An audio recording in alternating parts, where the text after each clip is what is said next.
अनेक धक्कादायक बातमी। आसाममध्ये भारतीय हवाई दलाच्या विमानाचा अपघात झाला होता। आसामच्या जोरहाट विमानतळावर हा अपघात झालाय। AN-32 विमानामध्ये आग लागल्याची प्राथमिक माहिती आहे। हवाई दलाचे 5 जवान शहीद झाले तर सह पायलट मात्र बचावलाय। अपघाताचं कारण शोधण्यासाठी कोर्ट ऑफ इन्क्वायरीचे आदेश देण्यात आले। आसाममध्ये झालेल्या भारतीय हवाई दलाच्या या विमान अपघातानंतर अवघ्या देशात शोककळा पसरली आहे। हवाई दलाचे 5 जवान शहीद झाले। दरम्यान अपघाताचं कारण शोधण्यासाठी कोर्ट ऑफ इन्क्वायरीचे आदेश देण्यात आलेले आहेत। आसाममध्ये भारतीय हवाई दलाच्या विमानाचा जोरहाट विमानतळावर हा अपघात झालाय। हवाई दलाचे यामध्ये 5 जवान शहीद झाले तर सह पायलट मात्र बचावलेले आहे। AN-32 विमानात सुरुवातीला आग लागली आणि आगीनंतर हे विमान कोसळल्याची प्राथमिक माहिती समोर येते।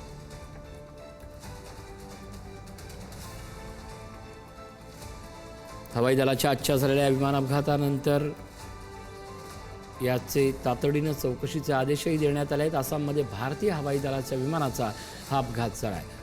धक्कादायक म्हणजे आसामच्या जोरहाट विमानतळावरच हा अपघात झालेला होता। हवाई दलाचे 5 जवान यामध्ये शहीद झालेले आहेत। शिवाजी काळे आमचे प्रतिनिधी आपल्यासोबत जोडले जातात। शिवाजी, अतिशय धक्कादायक बातमी आहे। आसाममध्ये हवाई दलाचं विमान हे अपघातग्रस्त झालेले आहेत आणि 5 जवान त्यात शहीद झालेले आहेत। काय अपडेट?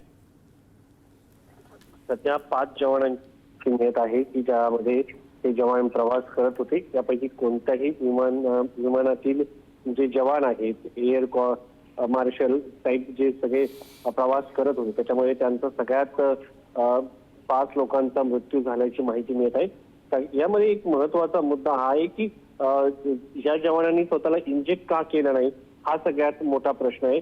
मृत झालेल्या जवानांमध्ये squadron leader Prashant Singh, flight lieutenant Shubham Kumar, त्यानंतर पाहिलं तर सार्जंट जितेंद्र शर्मा, अग्निवीर वायू खेताराम कुमावत आणि अग्निवीर दानिश आलम यांचा यामध्ये मृत्यू झालेला आहे। जोरहाट विमानतळावरती विमानाचे 2 भाग झाल्याची सध्या माहिती मिळत आहे। 5 कर्मचाऱ्यांचा मृत्यू झाल्याचं माहिती जी आहे ती यामध्ये देण्यात आलेली आहे। 5 जवान भारताच्या या निमित्ताने शहीद झाल्याची माहिती समोर येत आहे। सहविमानिक यामधील जो आहे तो बचावला आहे असं सांगण्यात येत आहे। त्याच्यावरती उपचार सुरू आहे।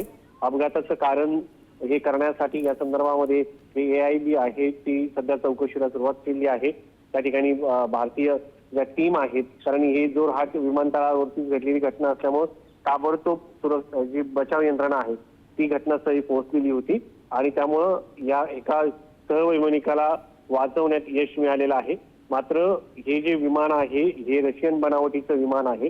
भारताकडे 125 विमानं होती, त्यापैकी 100 विमानं सध्या आहेत आणि या विमानांचा वापर भारतामध्ये सैनिकांची ने-आण करण्यासाठी 40 ते 50 सैनिक यातून ने-आण करता येतात आणि बाकी आर्मीला लागणारे शस्त्र असो, दारुगोळा असो, त्याचबरोबर इतर साहित्य असो, त्याच्यासाठी याचा वापर केला जातो। 4 ते 7 टनापर्यंत साहित्य यामध्ये बसतं। त्यामुळं या विमानाचा युद्धजन्य परिस्थिती असो किंवा इतर कारणाच्या वेळेत देखील अधिक वापर केला जातो। अशा या विमानाचा आज अपघात झाल्यामुळं एक चिंता व्यक्त केली जात आहे की नक्की कशामुळे हे झालं आणि 5 जवानांचा मृत्यू झाल्यामुळं एक कुटुंबिक असो किंवा देशामध्ये देखील हळहळ व्यक्त केली जात आहे। शिवाजी, यातला सगळ्यात महत्त्वाचा जो प्रश्न आहे तो म्हणजे विमानतळावरच झालेला हा अपघात। या संदर्भात आणखीन काही तांत्रिक माहिती समोर येऊ शकली आहे का? महत्त्वाचा मुद्दा म्हणजे सर, अलीकडच्या काळामध्ये जसं अजित पवार यांचा लँडिंगच्या दरम्यान अपघात झाला होता, त्याच पद्धतीने हा लँडिंगच्या दरम्यान झालेला दुसरा अपघात आहे। मात्र या विमानाचे 2 भाग झाल्याचं सकृतदर्शनी आपल्याला प्रथम दर्शनी पाहायला मिळतंय। याचं कारण नक्की लक्षात येत नाहीये। विमानाच्या लँडिंग दरम्यान अशा पद्धतीने अपघात झाल्यामुळं एक चिंताही व्यक्त केली जाते आहे। त्याच्यामध्ये काही तांत्रिक चूक होती का, भौगोलिक म्हणजे हवामानाच्या दृष्टिकोनातून काही घडलं आणि हा अपघात झालाय का ह्युमन एरर होता, अशा 3 बाबींवरती सध्या फोकस केला जात आहे।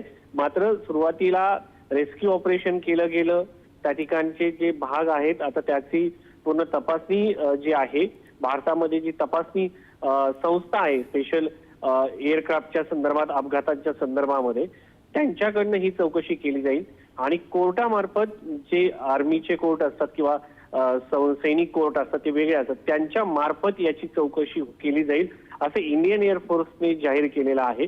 त्यामुळे ह्या सगळ्या प्रकरणामध्ये आता नक्की चूक काय झाली याचा तपास केला जाईल. त्याचबरोबर भारताने जी विमानं आपण रशियाकडनं खरेदी केलेली आहेत त्या कंपनीकडनं देखील याच्यामध्ये काही टेक्निकल फॉल्ट आहे का ते देखील पाहिलं जाईल.